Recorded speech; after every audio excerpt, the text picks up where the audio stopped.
I ranked every diet I know from one I'd actually follow and recommend for every single woman to follow for long-term results to the ones that I would not recommend, that will mess up your hormones, that will not lead you to any results. But some of them I'm using right now with my clients and with myself to get fit and to build the strongest, the best body you can possibly have. So let's start with the low-fat diet. So this diet is basically deliberately restricting dietary fat from products, and it can lower total calories easily for a person. That's why it might work, because it lowers total calories easily because you just remove fats from your nutrition. But the problem is that fat is needed for hormone production, especially for women, for having regular cycles, healthy nails, healthy hair, healthy skin as well. I would not recommend this diet whatsoever. I would not recommend this diet to any woman who wants to be healthy, and it's really not sustainable long term. It's not the worst diet you can find, but it's not the best either. So I would say it's like D tier. Second diet is whole food diet.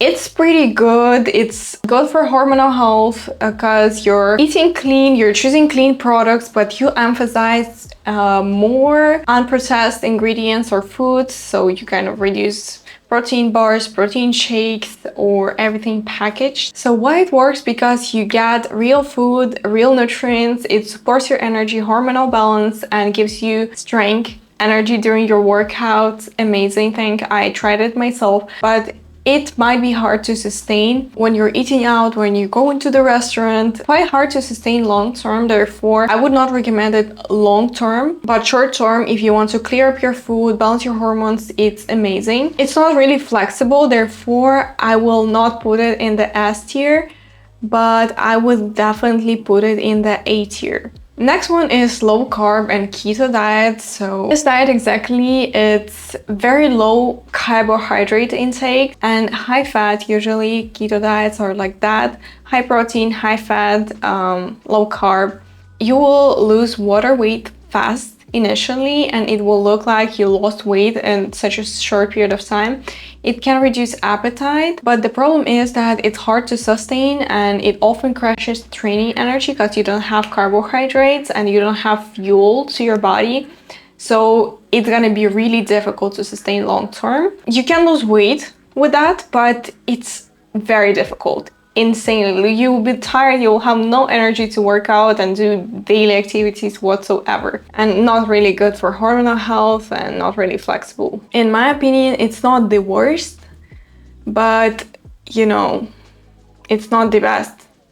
Would put this one in C tier. Intermittent fasting. So overall, what I think about intermittent fasting for women, I personally think it's a waste of time. It spikes cortisol, which is stress hormone, which makes you constantly on the go, which makes your body constantly stressed. And intermittent fasting, it's eating only within a set time window. For example, the basic one is 16 hours fast and 8 hours you're gonna eat.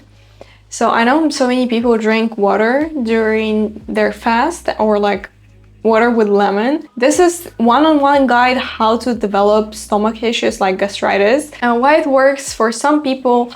It can help some people naturally eat less, but as a downside is like it's a timing tool. It's not a calorie tool still, so you can eat 4,000 calories in 8-hour window and still gain weight no matter what, and you can develop gastritis from this. Fasting, it's not that bad if you're on a calorie deficit. It's not worse than keto and low carb, but still it's a bit useless. So I think it's I would put it in E tier, because it doesn't really make sense. Why would you fast if you can eat 4,000 calories in this 8-hour window?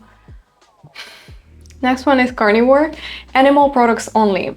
So I don't like that diet. I don't like that approach overall, because God created fruits, God created vegetables and different sources of food, not only animal products, right? And it might work for some people because it gives you a high protein meal, high fat sometimes, depends on what you eat. For some people, it restricts calories extremely. It helps to lose weight fast. in short term, in short period of time. But as a downside, it's very nutritionally incomplete and very hard to sustain. So I would not recommend it to any woman. You don't have enough nutrients from only meat or only eggs. And if you want to try for fun, you can try it short term. But I would definitely put carnivore in the E tier. Okay, let's move to the next one. So calorie deficit and structured tracking of calories. So in my opinion, this one is pretty good. This is what I would recommend to any client I work with. This is what I used as well. But it should be structured, it should be calculated, as long as you hit adequate protein, adequate micronutrients, macronutrients and micronutrients, it's gonna be all good. Perfect for weight loss. It works because it's straightforward, effective. You don't need to starve yourself or, I don't know, over restrict.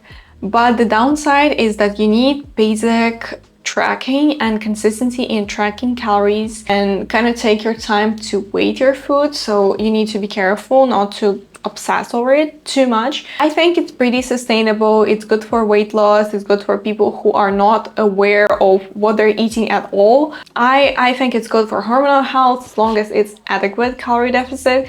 As long as it's healthy food. It's amazing. S tier in my opinion, because it's very sustainable, it's realistic. It's not very easy, but it is sustainable. Next one, we're moving to 1200 calorie diets. It's fixed very low calorie targets, so 1200 calories. I don't know why exactly this number, but so many women are obsessed with this 1200 calorie meals. So it works because it's guaranteed deficit. If you actually eat 1200 calories, it's insane, and survive somehow. But short term, you can sustain it, but long term, unless you're a very small, tiny girl, this amount of food, it's like for a baby. This is the calorie for the baby, not for a grown woman. And for the downside of that is too low for most women, and it will increase the binge eating risk. And what I saw the most, and I experienced this myself, if you sit on that diet, you're gonna sustain it for like 5 days and then you're gonna binge eat because your body doesn't have enough fuel to survive basic and maintain basic needs of your organs to work and your body to work and hormones to function. Like, you don't have enough energy for that, so therefore you're gonna binge eat definitely. And for your mindset, it's not also healthy. So this one is pretty bad. I would not recommend it to anyone. It can work for very small women, but I don't know how small you should be actually. And yeah, I would not recommend it. I would put it in the D tier. Next one is one of the craziest things you can do. 1 meal a day, OMAD diet, which is, in my opinion, sounds pretty stupid. Like, I don't know why would you eat 1 meal a day and starve yourself for the whole day and just force yourself to binge the huge amounts of foods right away. First of all, it's not healthy to for gut. You will develop some gut and stomach issues if you're gonna eat like that. For me, it sounds like gastritis again, because you starve for a very long period of time. You have high acid reflux, can develop gastritis easily with that. So it's terrible for hormonal health, and flexibility is like horrible. Like, why would you eat 1 time a day? Sustainability as well. For me, it's just weird to do that because it gives you nothing, and you're gonna just force yourself to eat a huge portion. Either you learn how to eat 2000 calories in 1 meal, or I don't know, but it's too much for your stomach to handle.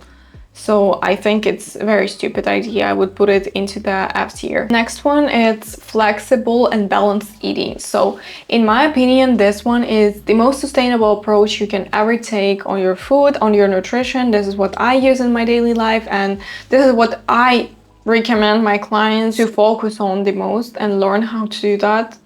So I didn't learn it right away. It came to me with time. So what is it? You basically count calories and protein. You don't have good food and bad food, and you don't have certain limits that you can eat that food, you cannot eat that food. Everything is allowed, but the thing is that you need to count calories and protein. It's difficult to eat unhealthy on that diet because you really need to hit your protein, hit your calories, and because if you're gonna eat something unhealthy, you're not gonna be able to do that. Why it works? Because you don't have the food guilt about what you're eating. You won't have binge restrict cycle, and it will work for any goal. And if you want to build muscle, if you want to lose fat, body composition, it's gonna work for any goals in terms of fitness, nutrition, and health.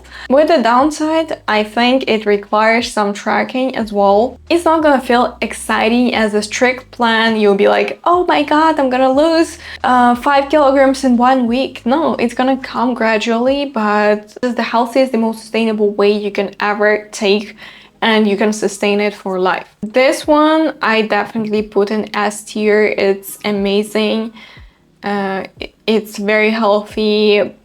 And as long as you hit your macros and adjust your meals accordingly, you're gonna be really healthy, you're gonna be really fit, and just feel amazing. Let's move to the last one. It's eating as little as possible. So you just go through the day and you try to eat as little food as you can possibly eat. What is it? You don't have the real structure and just minimizing food that you have, that you see around yourself. Why it works? Because you're gonna see short-term weight drop fast together with muscle loss. And why would you want to lose your muscle? Because you will end up looking skinny fat with that diet. Not recommended to anyone, to be honest. It's horrible. I tried that. It messed up my hormones, messed up my health, eating habits as well, a relationship with food. It's gonna be really bad. This is where real damage to your body happens. You might lose period, you might have crash metabolism, you might have binge cycles because of that, and very, very unhealthy body. If you think this is what will help me to lose weight and look good, that's not the right approach. It's not gonna help you. If you want to do that, actually come back to the flexible, balanced eating or calorie deficit. But this one, it's the worst idea I ever got, like eating as little as possible. Why? You will 100% end up binge eating, and you're gonna feel really guilty, bad, and for the mental health it's terrible. So I put it in the F tier. This is how it looks right now. I don't have anything for the B tier, to be honest. Quite good. It's calorie deficit, flexible diets, flexible nutrition, not diets even, and whole foods, amazing. But everything else is not sustainable long term, not gonna bring you results, make you develop eating problems and disorders, and just it's really unhealthy for your body. I rated this all on my own experience. If you have different experience, just share with me what you think, what worked the most and the best for you. God bless you, and I hope you like this information.